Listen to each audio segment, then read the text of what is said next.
person that inspires me is my mom.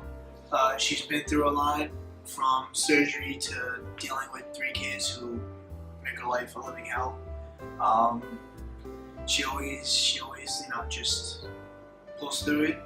And when I grow up, I tend to want to be just like her, because she's a strong, independent woman, and she knows what she's doing in life, and that's what I want to be. So. The person that inspires me the most is my mom, because no matter what position she's put in, she always tends to stay positive. She deals with my sister and I, and just like my mom, I want to be a teacher when I grow up. My inspiration is Coach Strong, also known as Mr. Strong. He's one of the faculty members here. And I first met him when I was a freshman trying out for the boys basketball team. And he has taught me many things on and off the court. He taught me many skills, handling, shooting, that helped me get ready for this year, basically. And hopefully that can show out when the season comes. And he's my inspiration because when I first came to this school, he was one of the first teachers who came up to me, talked to me, this is where I came from, what background, made me feel comfortable in the school. And that's basically why he's my inspiration. My inspiration is my dad, Mr. Al-Safar Jalani. My dad is a dentist. He lives in Syria right now, and I haven't seen him for like 3 years. And he taught me how to sacrifice for my family and for my loved ones. And he showed me how to love and how to treat people in the right way and forgive. He's a dentist, and he always helps people out, like in his clinic, in his office. And I used to always be with him and help him out. I would always see his patients leave with a smile on their faces because he helped them out. Like, he's not the type of dentist you would go to and you would hate being there. He would always find something to say, funny to say, and help you put a smile on your face. He's inspired me to achieve more in life and succeed, and I don't want to disappoint him, and I want to be just like him and be a dentist. I was really lucky as a young man to have 2 very inspirational grandfathers. Growing up, I had my one grandfather, Frank, and my other grandfather, Mario, hence my name, Frank Mario D'Amico, being named after my 2 grandfathers. And they were very good role models my whole life. They taught me a lot of life lessons throughout my youth. My grandfather, Frank, was born in Italy and came here at 15 years old in approximately in the early 1930s. He used to tell me stories about how he would walk 2 hours away to a farm to work on Sunday nights, and he would stay at the farm from Monday till Friday working, and for dollars. It was a few dollars a week, and then he would walk back on Friday night when he was done with work to spend time with the family on Saturday and Sunday as a 15, 16-year-old kid, and bring the money back to the family and then start the whole cycle again. He served during World War II in Europe as a medic. He was not drafted, he enlisted, and he felt as though the country was good to him and he wanted to serve the country. From there, when he came back, he ended up meeting my grandmother. He went to Italy for a while, met my grandmother, came back here, and they had my father. Just hearing the stories about how hard they worked and for how little money, and how basically how they worked to give their child a better life, it was a real inspiration. And just seeing how his family was everything, and it really taught me a lot about hard work and about family. My other grandfather, Mario, he was born I think in 1925.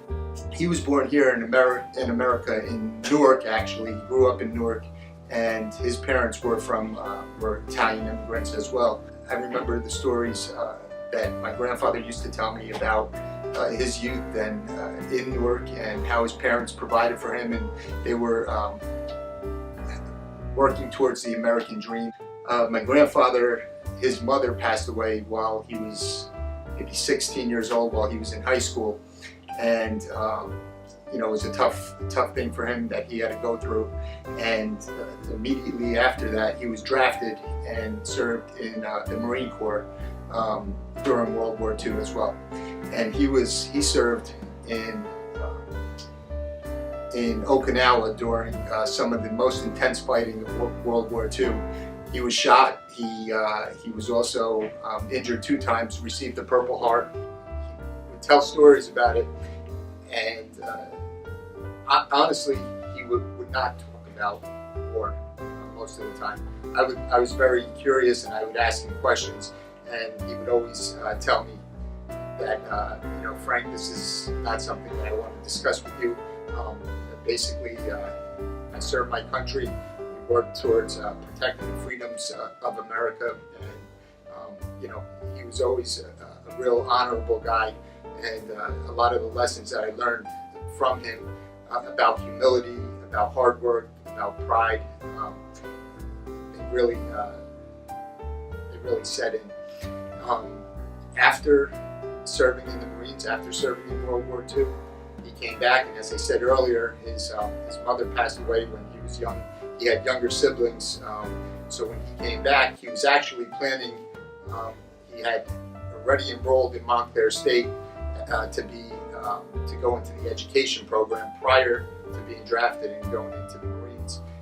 But when he came back, the family needed help, and he had to go straight to work. So he started working at a tannery and working on making leather, tanning hides, and he worked his way up through this company throughout the years, and he actually became the boss for the owners. He ran the facility, and you know, he used to take me as a young child. He used to take me to this tannery in Newark, and the one thing that I always admired was how all of his employees, he probably had 50 plus employees, they were all very fond of him. You could see that he was compassionate with them. He worked with everybody, and he was a leader. He was a strong leader by example. Worked hard, and was always understanding of the different situations that people had going on in their life. So I think I learned a lot of my leadership style from my grandfather, from how he led by example throughout the years.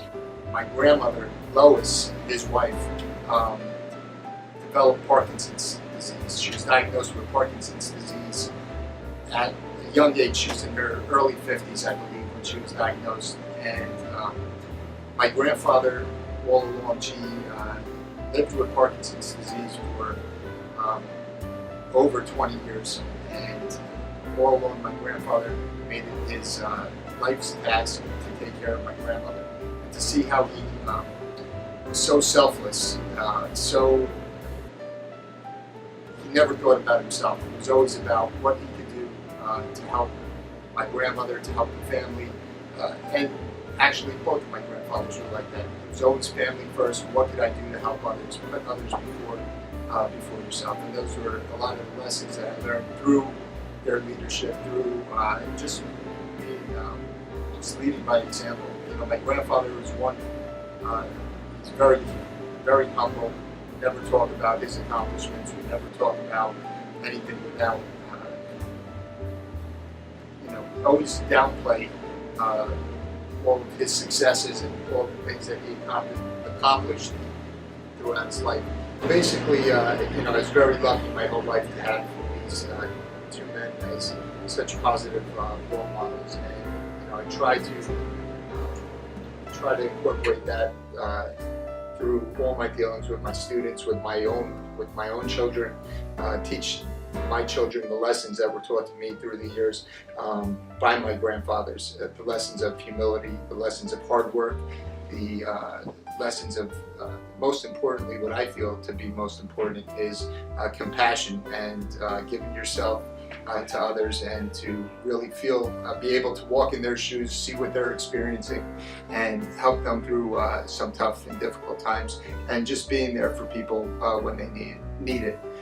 Both of my grandfathers were always there to help others, and and that's something that I feel very strongly about.